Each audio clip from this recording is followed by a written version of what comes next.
Today we're going to dig into peptides. Very hot topic all the time, everywhere, ins and outs. But more precisely, we're going to dig into the basics of peptides. What actually are they? Where do they come from? Who is making them? And so on and so forth. Uh, because sometimes it feels like it's a misconception. And we talked a little bit off camera that they are heavily misused when and we're going to dig into that. So, David, do you want to open up about what the hell are peptides? Where do they come from? How did we come around to having them, and how did they gain so much popularity now? And is it a good idea to look into something like that? And if it's not, when they might not be the best option for whoever choose to use them? Yeah.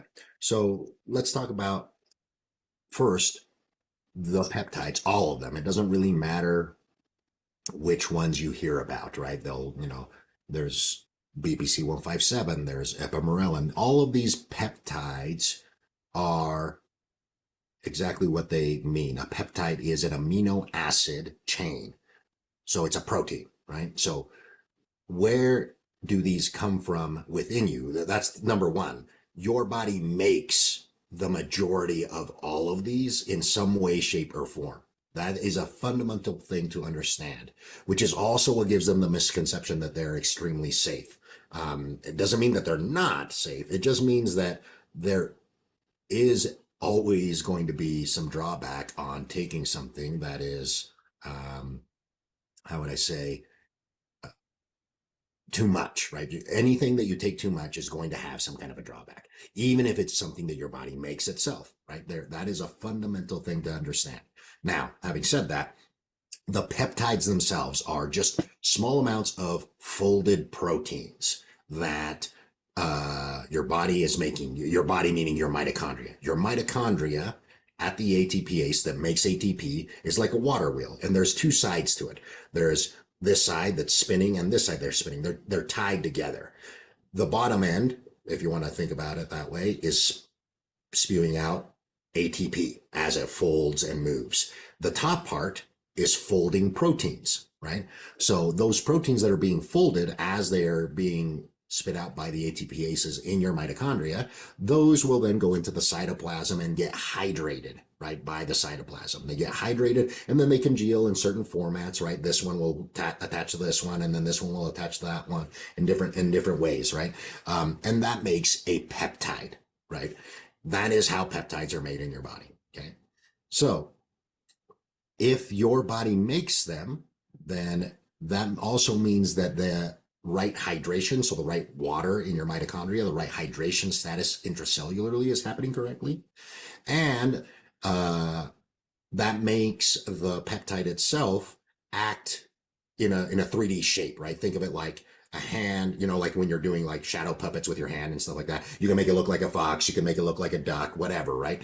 That's what peptides are doing. They're actually hydrated properly, and depending on the electromagnetic field that interacts with it, this can be sunlight, this could be infrared therapy, this could be electromagnetic fields from laptops, everything. All those things are interacting with the hydration status and the peptide to either form it correctly or form it incorrectly, right? So if it's formed incorrectly, that's called a misfolded protein, right? And more scientific literature is pointing to that misfolded proteins are really the cause of a lot of things. And just as I pointed out, there are a lot of things that influence how that protein gets folded. So that is what peptides are fundamentally, like high level, just like, hey, your body's making these. If you're the right intracellular hydration is happening and the right electromagnetic fields are interacting with your body, then these peptides are going to be readily available to signal, right? That's another important part. The peptides themselves don't really do much, right? They're not like a lock and key type of thing, not with peptides anyway. They're more of a signaler. Hey, they interact with certain structures in your body to signal certain effects to happen, right? An easy example for that is something, a peptide that's very popular right now is the GLP-1 agonists, right?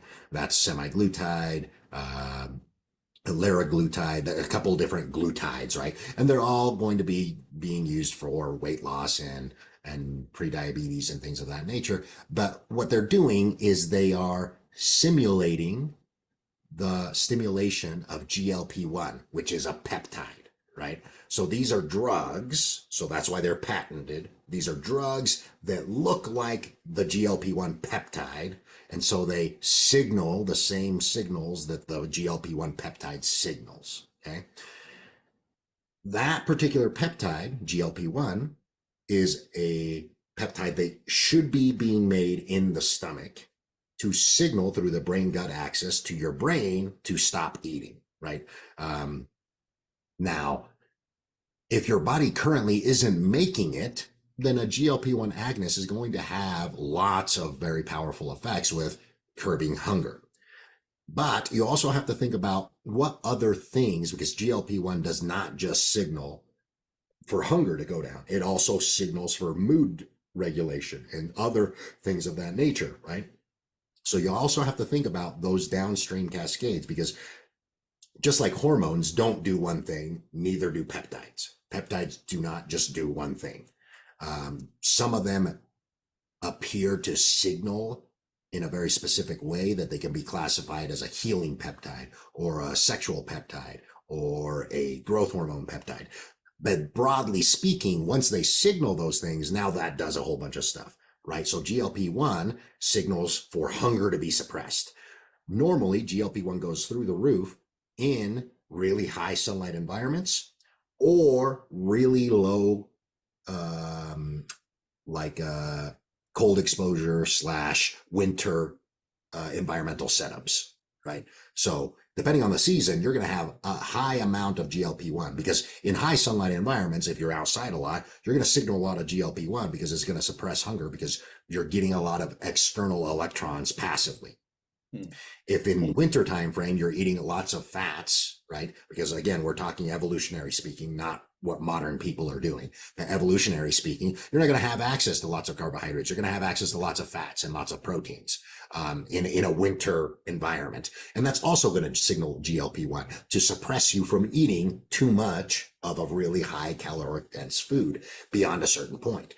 GLP-1 is tied to fat storage. If you have a lot of fat storage, GLP-1 goes high. If you don't have a lot of fat storage, GLP-1 should be low. The problem is that fat storage and signaling is dependent on all the other things that we've talked about in earlier podcasts, where, hey, if you are not getting outside a lot and you're not active, like in the basics of like being able to move regularly and stuff like that, guess what? Your fat signaling, because fat is a organ. Fat is an organ. It has signaling properties to it. That's not functioning correctly anymore. So GLP-1 is low, so you're always hungry. Leptin is not being released at night. That's probably why you don't sleep well, etc. There is lots of things tied to that GLP-1. It's not in isolation. So when you give somebody semaglutide and they are not fundamentally doing some of these other things, what ends up happening is over time, you drive depression in the brain. You drive depression, you drive suicide. It doesn't mean they're not going to lose weight. It means that the longer they use it, the risk of mental disorders goes higher and higher, right? Because of the nature of how it's supposed to be set. There are a lot of people who are in a bodybuilding now, and they are trying to use this to lose body fat. It kind of defeats the object, because does it not interfere with food consumption altogether? Because as a bodybuilder, you still need to eat high. You just need to eat correct amounts of high stuff, like high protein. And if your appetite is suppressed, you're not really getting anywhere. Correct. Yeah. I mean, that is what bodybuilding is. Bodybuilding is not just starving yourself, but GLP-1 tends to signal just starve yourself. Now, can you force eat the right foods? Yeah, but that's what I'm saying. Like, it's kind of counterproductive a little bit, right? You want to be hungry for your food as a bodybuilder, right? You want to be hungry for your food so you digest it correctly. Because the other problem with that, right? Because GLP-1 is not in isolation, it's just going to make you less hungry. What also does GLP-1 do to the gut specifically, right? It makes the gut movements slower. So another thing that will happen if you're taking really high doses of GLP-1 agonists is peristalsis. Your guts stop moving. So you'll get backed up and you'll need to go to the hospital because you have peristalsis because you've taken so much GLP-1 that you've signaled for your guts to stop being mobile, right? And now you can end up with much, you can get a twisted intestine. You can do a lot more damage than you think because of what you just said. It's actively lowering consumption, but if you're still eating because you need to, because you're a bodybuilder or because you don't really have a good grasp on how to eat correctly, then you end up causing a bigger problem because now you're dumping food into a system that's not even moving food appropriately at the right speed for digestion because of GLP-1 stimulation, right? GLP-1 stimulation. And again, that's why I'm saying none of these peptides should be used as, oh, this only does this. No, it's a signaling protein. It signals for lots of things to happen. So what can we do to improve your body's own ability to create these peptides correctly? You already listed some things, correct sun exposure, infrared light, hydration, and so on and so forth. What other things are there that people need to look at? Specifically, like we know if I travel a lot, my blood readings will be completely off because my body is quite adaptable to all these things.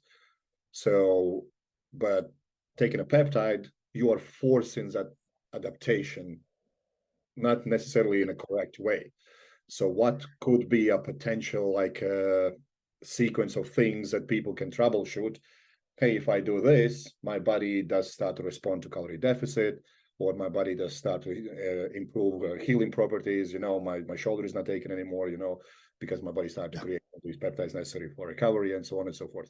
Is there anything that people can go through, a list of things, and maybe even write down, you know what, I'm not doing this every day or once a week or so on and so forth?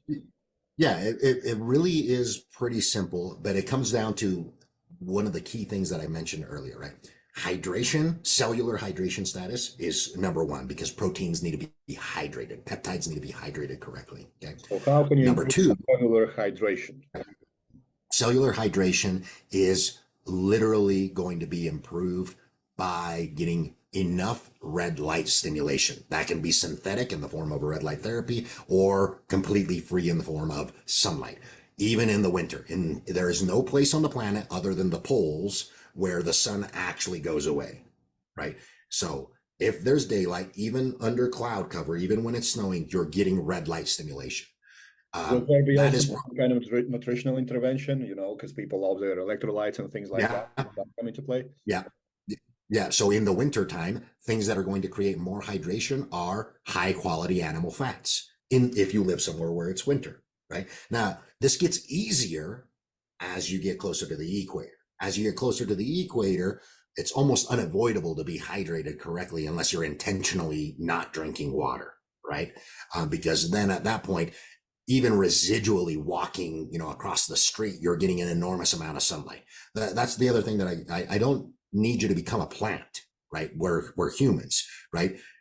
We just need some stimulation to kick off the processes every day. And in the wintertime, when the sun is weaker, that's when you can lean into, hey, I eat more seasonally in this time frame, and I eat a little bit more higher quality fat sources from animals. That's where fatty fish comes in. And then the other thing to hydration is electrons, right? What I mentioned about proteins being hydrated, that's going to be cellular hydration. That's mainly going to be another thing that does that is movement. Movement hydrates you because it creates electrical current. Like a lot of people don't understand that. Like as you move, you produce electricity. Electricity at the mitochondrial level is electrons moving across the electron transport chain. And at the end point of that, you're creating ATP and water and CO2. That's the hydration component. So not being sedentary and indoors is probably objective number one when it comes to hydration. Don't be indoors as often as you can. Get outside and move. So Hydrate. when it comes to movement, what is more important, to get 10,000 steps in a day or get infrequent movements throughout the day? I would say frequent movements throughout the day. I would say that trumps, because you got to start thinking about yourself like an electrical being, like those flashlights that you can shake. right? And they make electricity or whatnot, right? That's kind of what it is, right? Like you can shake this flashlight and it charges up the internal battery for like 30 or 40 minutes, but then it dies if you're using it, right? And then you shake it again and it charges right back up. That's kind of how you want to think about this type of thing. You want to get a daily dose of microdosing walking, microdosing going outside as often as you can, right? And I get it. Some jobs it's going to be like once every 3 or 4 hours, if that.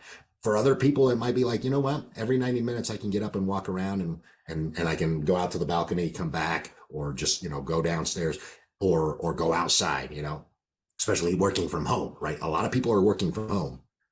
Just go outside. Just go outside every 90 minutes, 2 hours, right? Go outside, walk around the house, come back in. That's about as difficult as it needs to be, but people don't do it. That's the thing, is they Mentioned get caught up. we did the studies on professors, and even 4 hours of them doing lectures back to back and not going for like a 15-20 minute walk was messing up their blood readings completely. Like, Yeah. it was literally throwing off everything you can imagine that's making them healthy. Yeah. And so that's the fundamental thing about peptides, right? Is that they work really well when they're in the right environment. And the bad environment means that they work less well. So that leads us to my next point, right? You may take some of these really powerful peptides and nothing happens. That's an actual signal to me, right? As a clinician or a coach or whatever you want to think about as, oh, well, what environment is conducive to this not working, right? What are the things that you are doing or not doing that can make these not work correctly? So one of them, right? Let's talk a little bit about healing peptides, BPC 157 or TB 500, or growth hormone. Growth hormone is a peptide, right? And all the growth hormone signaling peptides. These are supposed to help your joints feel better. They're supposed to make tendons and ligaments feel better. Well, tendons and ligaments specifically are also extremely susceptible to electromagnetic fields. That's part of your fascia. That's part of your antenna structure on your body. In other words, when you're in a bad environment, your tendons and ligaments will actually take the brunt of the signal. So even if you're taking a bunch of these peptides or a whole lot of growth hormone, you can actually signal to degrade your tendons and ligaments if you're around electromagnetic fields, right? Like I would not, for example, here's a fairly good example. I'm working with a nurse, right? So she works nights in an ER with all the wireless stuff set up, and the EKGs and the radar from the hospital, et cetera, all of that type of stuff. Taking growth hormone, joints feeling terrible. Stops taking growth hormone, joints start feeling better, but not 100%. But every time she would induce any kind of stimulation to try to make joints feel better, it actually made them worse. Why? Because the electromagnetic fields that she's around are disrupting, they're uncoiling, misfolding these proteins that are signaling.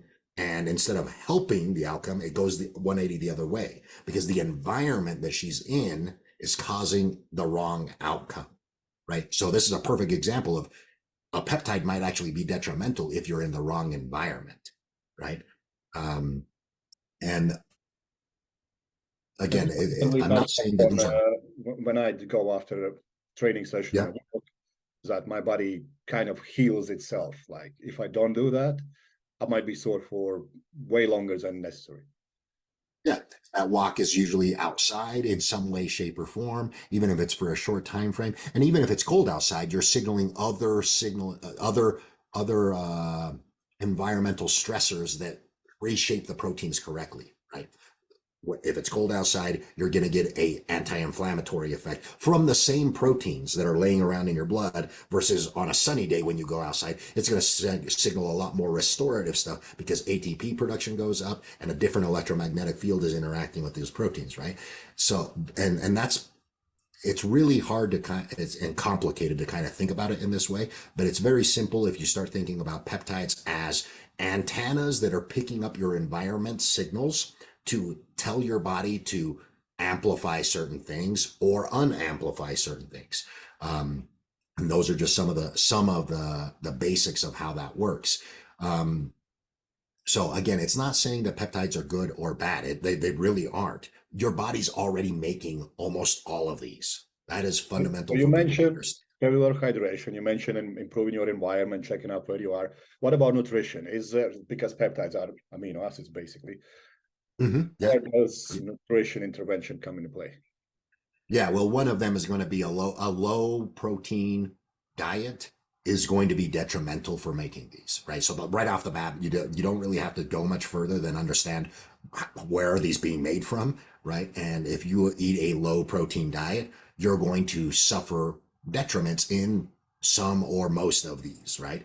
Which a lot of Now, people do. They eat way below even the absolute minimum. And does this also come into timing? Because we know a lot of people have gone for fasting, improving this and improving that. And I'm like, yeah, but look at people who fast. They don't really unnecessarily look the way you want to look or are athletic or so on and so forth, unless they fast in afternoon. So does protein intake, the one necessary macronutrient that is needed to create peptides, need to be timed specifically in a day to make it even better? Then add your yeah, hydration and then add in your environment on top of that. first part when you wake up, the first, I would say, 2 hours of waking up, 2 to 3 hours, would And be does the most protein important. source matter as well? Say that one more time. And does the protein source matter as well, or can it be like a protein shake, or should it be some kind of specific full amino No, acids? so the truth is, you will get a better benefit over the course of basically the whole first half of the day if it's a whole protein source, whole food protein source, like an animal source. The reason for that is because your body has to fold these proteins, right? So if you dump it like a whey shake, for example, right? You take a whey shake, you're going to get a lot of amino acids in the bloodstream right away, and they're going to basically fall to baseline much sooner than if you're digesting a steak, right? There's no question about that. But you also, but from a muscle protein signaling standpoint, neither one of them is right or wrong. But from a peptide producing standpoint, you want something to digest slowly over the course of the first half of the day, because you need to give that time to interact with your mitochondria to be folded as often and as correctly as possible. So the go-to is somewhere around 50 grams of protein in that first meal. If you're a male, going closer to 70, you're going to see much better results. And the way you know that this is happening correctly is you actually feel alert and mentally well for several hours after that meal. No matter what you're doing, right? Like you eat the meal and almost for the next 3 or 4 hours, you are mentally feeling well. And the reason is because these amino acids, right? Now we're talking specifically about proteins, but proteins aren't, or I mean, peptides, sorry, but peptides aren't the only thing being made from proteins, right? Neurotransmitters are being made from proteins. Hormones are being interacted with other proteins, right? So having a bolus amount of protein in the morning is going to set you up for good peptide production, but it's also going to set you up for good neurotransmitter production. Neurotransmitters happen and get folded at a much faster rate than the peptides, right? So that's why I'm saying this heuristic, you can use it for yourself. You eat a nice large protein source in the morning and you're going to feel mentally well for a while. That is telling you, that's your feedback of, hey, my neurotransmitters are being secreted correctly and accurately at a nice high level. That also means that peptides are probably also being manufactured correctly at a nice high level. And would That you is probably even go as far as and let people compare, hey, if you drink protein shake and if you eat this, you're going to feel completely different? Because I know yeah. personally, I've seen that many times, and sometimes I even check how their body responds to that. And more often than not, if they eat a real food, so to speak, even though protein shake is classed as a food, they do feel better than if they just drink it. Yeah, and that has to do with the neurotransmitter production and all of that, and the rate of that going into the blood, right? Like I said, if you're just purely looking at the signaling of protein synthesis, right? Yeah, you're not going to see much of a difference. You're going to see the protein shake kind of outperform in the short term. But that's not what we're talking about here. We're talking about those amino acids being used for things. And that requires a little bit of a delayed action, right? You can't, it's almost like me saying, hey, I want to build a building and I have 5 people working on the building and I take 5 dump trucks and dump a whole bunch of bricks on them. They're not going to be able to work through all those bricks. 5 people, right? So that's would be a comparison of a protein shake. Whereas, hey, if I have 5 people working on this building and I only bring them 1 dump truck over the course of 5 days, they're going to be able to work much more efficiently. It's not going to crowd the work site, etc. And they're going to actively be making the things correctly because I'm feeding that at the right pace. That's basically how this is going. Those amino acids that you're slowly digesting from, a piece of chicken or steak or whatever, those are slowly being incorporated and folded into peptides, into neurotransmitters, into hormones, etc. at the right pace. It's all about timing, right? If you overwhelm a system, then you overwhelm the system, right? That's the essence of taking too much of anything, right? But it's self-regulating when you eat a nice big bolus of whole food versus I'm going to take 6 scoops of protein powder to get 70 grams of protein and drink them down, right? That's a completely different scenario. Where does body age come into play? Because we'll see these peptides that are more like GH secretagogues and whatnot. They are prescribed to older population, and then younger guys, they just jump on everything, and one gets results, another doesn't get results. What's happening there? Is there a difference? Is it just lifestyle differences, or does age matter as well? Yeah. So this is where understanding whether it's a signaling peptide or the actual peptide hormone, right? Because they're slightly different, right? And I'll explain what I mean by that. There is epimorelin, tesamorelin, all of these growth hormone secreting peptides. What they're doing is signaling your body to secrete growth hormone versus actual growth hormone, which is a hormonal peptide. Both of them are peptides, but one is the actual hormone in peptide form, and the other one is signaling protein peptides. So age will matter in this context of which one is correct, right? For you to use, right? If you are somebody in your 30s, right, you already possess, and you can verify this with blood work again, this is individual, but this is broad strokes, right? Older versus younger, but there totally could be a young person that isn't making growth hormone is what I'm getting at, right? Now, if you are a person that's younger, most likely you're making growth hormone. You verify that. Yeah, you're making growth hormone. You're making IGF-1. You see it on your blood work. It's in the normal range or maybe slightly towards the upper end or whatever. If you take a signaling peptide like epimorelin or something, you're going to get pretty good results of it because now you're going to signal your body to ramp up production of something that it already makes. If you're an older person, right, 55, 60 years old, you get some blood work and your IGF-1 is, at the bottom end of the range, your growth hormone is very low. The epimorelin and tesamorelin aren't going to do anything because those are trying to convince your body to continue to make something that it's already underproducing, right? So at the best case scenario, you make the normal amount going from the bottom end to the normal middle end, right? The middle part of the range. Is that going to be significant? Probably not, right? It's at that age, it's probably not going to make that much of a difference. So a signaling peptide in that particular context doesn't make much sense. Whereas the actual hormone peptide, that growth hormone, because we're talking about growth hormone signaling peptides, that makes more sense for the person that isn't making growth hormone appropriately versus an ipamorelin or a tesamorelin, right? So those are the nuances of peptides. Yes, because they are so versatile, also means you have to think a little bit more about how you use them and who you are and what do you need out of them, right? That's a really good example of, or maybe you have some kind of a pituitary injury, right? You have a pituitary injury, you're a younger person, you're not making growth hormone. Well, signaling peptides aren't going to do anything. You're going to need the real thing, right? And we see that with acromegaly, dwarfism, things of that nature, right? Where they're prescribing growth hormone, right? Is because they actively don't possess the capability to make that peptide. So signaling peptides don't do anything for those people. That's the same thing, right? Same concept. Yeah, and something that's as easy as GH, you can test for that, but probably for healing peptides, I'm expecting it to be a bit more complex. So what else are people missing out on understanding when they will benefit from using peptides as supplement, and when they just need to improve their lifestyle to begin with? What is Yeah, well, the thing that they go can ahead. look into and go like, you know what, I've heard about this healing peptide, sounds like a good idea. So what when do they go with this peptide instead of going and improving their lifestyle first?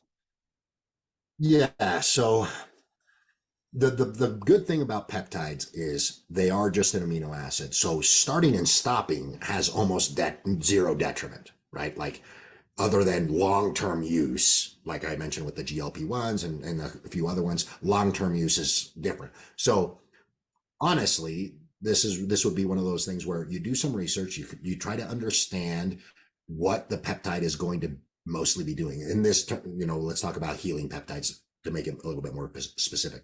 BPC 157, it accelerates soft tissue healing. Okay, so if you are recovering from a surgery or something along those lines, then TB 500 or BPC 157 are probably things that you're going to want to consider. Right now, because they're signaling for healing, then you should expect more of the healing effect, including the inflammation, right? A lot of people will get disturbed when they get a little bit of inflammation. They start taking these. Well, no, that's part of the signaling process to heal. You need inflammation to trigger macrophages to do all these things. So you have to kind of understand what the system that you're going to be messing with, the system that you're going to be signaling, which is recovery and healing. Part of that is inflammation. So TB 500, BPC 157, they're going to signal all these things to happen. You should expect the outcome of, oh, these are happening. And then once you've accelerated it for a month or two, then I would slowly come off of them.